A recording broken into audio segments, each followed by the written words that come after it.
কিভাবে আমরা বুঝবো আমাদের এই ভববেদী নষ্ট হয়েছে? এটা কিভাবে বুঝবো যে আমাদের ভববেদী নষ্ট হয়েছে কি না? তো বলেছিলাম মা, খাবারে অরুচি থাকলে কি বোঝা যায় গো মা? দেহের মধ্যে কি এসেছে সবাই বলেন? দেহের মধ্যে অসুখ বা আমার রোগ এসেছে, অরুচি। ডাক্তারের কাছে গেলাম, একটা রোগ ধরা পড়লো, বিভিন্ন ওষুধ আদি গ্রহণ করার পরে যখন আবার খাবারের মধ্যে রুচি আসে, তখন আমরা কি বুঝি গো মা? যে রোগটা আমার সেরে গিয়েছে, রোগ আমার আর নাই। ঠিক তদ্রূপ মা, ভববেদী আছে কিনা বা ভববেদী নষ্ট হয়েছে কিনা বুঝবো কিভাবে? বলছে যখন হরিনামে, কৃষ্ণ কথায়, ভগবত সেবায়, ভগবত কার্যে তখন যখন তোমার রুচি আসবে, বিরক্তি নয় মা, রুচি সহকারে যখন নাম তুমি করবে, নামের প্রতি যখন রুচি আসবে, কৃষ্ণ কথা শ্রবণ, কৃষ্ণ নাম গুণকীর্তন, ভক্তের প্রতি যখন শ্রদ্ধা, ভক্তের প্রতি যখন নিষ্ঠা আসবে, যখন ভগবত সেবায় তোমার রুচি আসবে, বুঝবেন আপনার ভববেদী নষ্ট হয়েছে। একবার ভববেদী নষ্ট হয়েছে। আর যদি নামের রুচি নাই, ভক্তির প্রতি শ্রদ্ধা নাই, গুরুতে শ্রদ্ধা নাই, কৃষ্ণ কথায় শ্রদ্ধা নাই, ভগবত সেবায় শ্রদ্ধা নাই, গোবিন্দ সেবায় শ্রদ্ধা নাই, সাধুতে শ্রদ্ধা নাই, বৈষ্ণবেতে শ্রদ্ধা নাই, দামে যাওয়াতে শ্রদ্ধা নাই, হৃদয় শুধু অরুচি, সমস্ত ধর্মকর্ম করতে গেলে যেন আমার অরুচি প্রকাশ পায়, বুঝবেন মা এখনো আমার হৃদয় থেকে ভববেদী দূরে যায় না।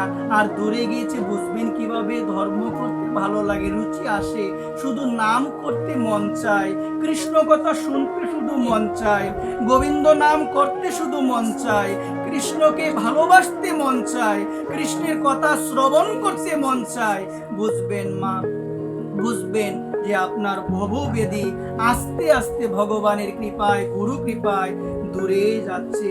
এই জন্য সকলের চরণে নিবেদন করে বলি মা, সকলের চরণে নিবেদন, বেশি বেশি করে ভক্ত কথা শ্রবণ করবেন মা, ভক্ত কথা শ্রবণ করবেন। কারণ বলছেন ভক্তি পথে লাভের যে প্রেরণা মা, এর অন্যতম প্রেরণা হলো কি গো মা?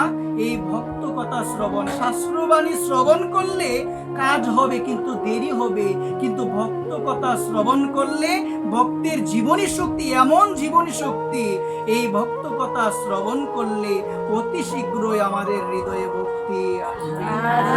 এই জন্য বলছেন ভক্তি লাভের অন্যতম প্রেরণাই হলো যে ভক্ত কথা শ্রবণ করো, ভক্ত মহিমা শ্রবণ করো, তারা কতটুকু সাধন করেছেন, তারা কতটুকু ভজন করেছেন, শ্রবণ করো। এই শ্রবণ করতে করতে এই হৃদয় থেকে অহংকার রূপী পর্দা তোমার দূরে চলে যাবে। যে পর্দার জন্য আমরা ভগবানকে দেখতে পাই না মা, কোন পর্দার জন্য ভগবানকে দেখতে পাই না মা? অহংকার রূপী পর্দার জন্য আমরা ভগবানকে দেখতে পাচ্ছি না। ওই অহংকার রূপী পর্দা থাকার জন্য মা আমরা নামে আনন্দ পাচ্ছি না। এই জন্য বলছেন এই পর্দাটা দূরে সরিয়ে দাও হৃদয় থেকে, দেখবেন তোমার হৃদয়ের মধ্যে অন্যরকম এক আনন্দ আসবে, অন্যরকম এক আনন্দ আসবে। আজকের এই জায়গার মধ্যে সিংহাসন, এখানে যদি পর্দা দেওয়া হয়, আমি কি ঠাকুরকে দেখতে পাবো? তো ভগবানকে দেখতে পাবো? দেখতে পাবো না। কেন? পর্দা থাকার জন্য। ঠিক তদ্রূপ আমার হৃদয় রূপ মন্দিরে ভগবান আছেন, কিন্তু অহংকার রূপী পর্দার জন্য আমি আমার হৃদয়ে আমার ভগবানকে আমি দেখতে পাচ্ছি না। আমি যদি আমার হৃদয়ে আমার ভগবানকে না দেখতে পাই, আপনার হৃদয়ে আমি কি করে ভগবানকে দেখবো? এই জন্যই আমাদের এত হিংসা, এই জন্যই আমাদের এত বিদ্বেষ, আমাদের এত আত্মগরিমা, আত্ম অহংকার।